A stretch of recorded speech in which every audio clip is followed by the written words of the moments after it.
If the best clinics all over the world transfer only a single embryo, what is called a single embryo transfer, then why do so many IVF clinics in India continue advising their patients to transfer 2 or 3 embryos by saying that their chances of getting pregnant will increase if they transfer more embryos?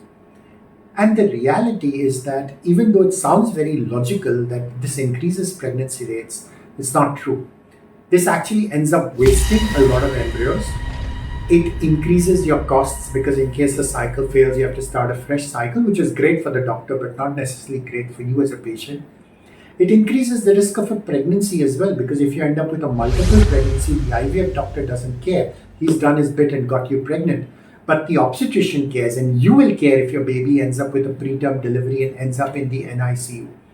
And I think the real reason they continue transferring so many embryos is because they're not confident about the quality of their IVF lab.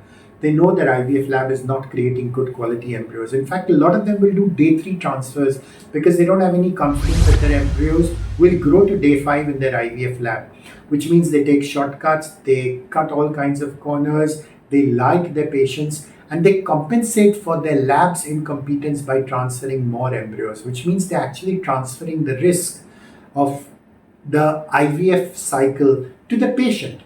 And while this is great for the doctor, it's terrible for the patient because they lose at multiple ends.